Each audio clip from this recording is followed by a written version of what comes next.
Doug, first question in the back center. Hey Nick, Doug Smith, the Toronto Star. The other day you talked about your team needs to score more to get in these games, and do you have to change the way you play, like call more sets for that to happen, or how do you generate that kind of situation given the way you normally play? Yeah, I mean, we're trying to play as normally as we can, Doug. I think it's always a game of rhythm a little bit, and you got to watch what's happening. You know, we've got, as you know, we talk a lot about our shot spectrum, the shots we're trying to get. You know, we got to get a certain amount of paint touches. We got to get the ball side to side. You know, those are things you just got to keep an eye on. I think we just had some lulls in those 3 areas in game 2. Scott here in the front. Scott Osler, San Francisco Chronicle. Nick, right here. You coach in the D League or G League, whatever it was called then. Could you give us a sense of what that's like coaching there, and also how that has become a springboard, a legitimate springboard for this league? Because like the Warriors have a couple guys that. Yeah. You know, the biggest thing I always say is getting the head coaching experience. And the interesting thing about the G League is that, you know, one of the things about being a head coach is you got to, you know, get up in front of the team and run the team, right? But you're trying to always, as a coach, develop chemistry, define roles, get guys to play their butts off. And in the D League, you got so much change, or, you know, in personnel, guys coming and going, that you end up having to do that probably much more than you would at this level or most levels, you know, where you got your team kind of from start to finish.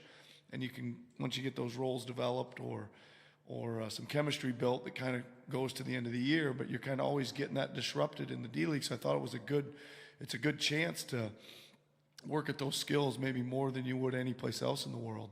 And the other thing I always say, everybody that's been in the D League's a little better off for it. It's a really great place and really great people, and players just, man, they play hard, and really enjoyed my time there. Tim in the back row. Nick, all the way in the back. Tim Reynolds with the AP. I'm sure you heard that Kawhi filed suit against Nike yesterday, and I know their disagreement has gone on for a while, obviously. Speaking broadly, not about that specifically, but broadly, how have you guys learned to manage noise? I mean, you've had it from day one, you know, is he staying, is he going, all those things, and all the other things that go on from day one to a finals game 3. How has this team learned to manage noise and things of that nature when it just seems like it never stops these days? Well, you know, first of all, I learn a lot of things when I come to these press conferences. You guys tell me a lot of things. It's just a lot of times I don't know about much of the noise till somebody asks me a question about it. A lot of times. So again, it's to me, it's like part of the job. Like I love, like most people, I love listening to all the shows and the podcasts and the whatever, and I haven't listened to one since the playoffs have started, and I miss it. You know what I mean? But it's part of the job to not, you know, either way. If they're killing you, you know, you're going to get pissed at somebody. And if they're telling you how great you are, then you're going to have another wrong opinion of yourself, right? So you just, I think the players do the same for the most part. There's enough energy that's needed, and concentration and focus in executing these game plans and playing your heart out and resting and recuperating and traveling and all the things. So I think there's enough to focus on that occupies us, and we just got to try to stay a little bit out of some of that stuff. And like I keep saying as well, like with all the stuff, you know, I've got a lot of questions about Drake and blah blah blah. You don't even really notice that most of that stuff's going on. You know, a lot of that's after the game, before the game, between the games, etc. But once the ball goes up, feels like I'm coaching in Des Moines, Iowa again, you know? Second row on your right. Yeah, Nick, Jeff Ferrata with the Bay Area News Group. Can you talk about your impressions of what DeMarcus Cousins was able to do for them in Game 2, and if there was anything in particular that you thought, you were impressed with? Yeah, I mean, he obviously came out with a certain game plan against Gasol, right? The first possession of the game, he went out and damn near tackled him, right? And then the ball went out of bounds, and he clobbered him again on the way out of bounds. So he was obviously going to go out there and try to physically intimidate him. But he also, he did the same. He passed the ball pretty well. He was a big presence in there. I thought he hit a big three. We didn't close out to him quite hard enough. We were there, but wasn't good enough, and he made it. Kind of kept things ticking over. I think when we were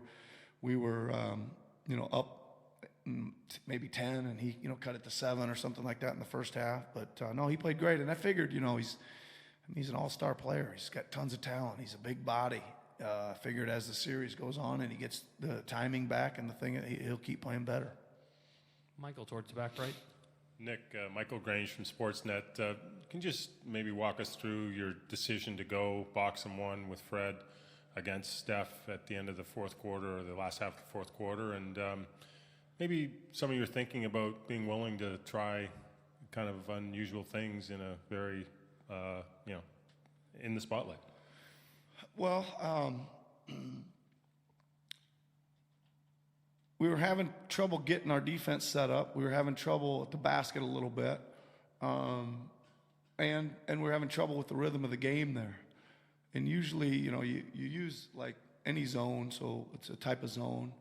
That's what you're using zone for a lot. You and I have talked about this before. We played some zone during the regular season, and you usually do it to when the game's funky and there's a bad rhythm, and maybe you can change it, right? Just by slowing them down or stopping some of their cutting or whatever. And it seemed to protect the rim better for us and stop some of their cutting. And it was good. I don't know. I was just trying to come up with something to stop them. But I mean, I think Steve Kerr was here and saying he'd never seen it in the NBA before. And, he said someone threw one at him when he was in grade 9, so he was very proud about that. Yeah, no, everybody's making fun of me for it, right? But that's sort of the point. I'm sure you were probably subject to a box of one in Carroll one time, I'm sure. No, I was never that kind of player, but right. go on. But the point is like your team hadn't practiced that, I'm guessing. And, did you just come up with it on the spur of the moment, like at a timeout? And then again, to have the faith to roll something out there that in that circumstance. Well, in all those things, first of all, your players have to have some faith in it, right? And I got a sense from them that they were good with it in the timeout. I was like, hey, I'm thinking about going boxing one. What do you guys think? And they were like, well, what does that look like? And I drew the box up and who would be where. Not. They just wanted, and they kind of liked the looks of, Mark and Kawhi being down and, Kyle up and Fred chasing, and they were, yeah, and Kyle was kind of the one that said, yeah, man, that'll work. Let's go. And that kind of lets you, I don't know, let you share the responsibility a little bit, and we're all on the same page, and we leave the huddle and we're all good with it. So that helps. Over here. Trista Crick, USA Today. Coach, you and I spoke after game 1 just about plans to still run the offense through Mark. Obviously, Coach Kerr wanted to stop you from doing that. What specifically did inserting Boogie into the lineup do to sort of neutralize Mark? Well, I think, again, like I mentioned, they tried to get up and rough him up and play him, with some pressure out there on the perimeter.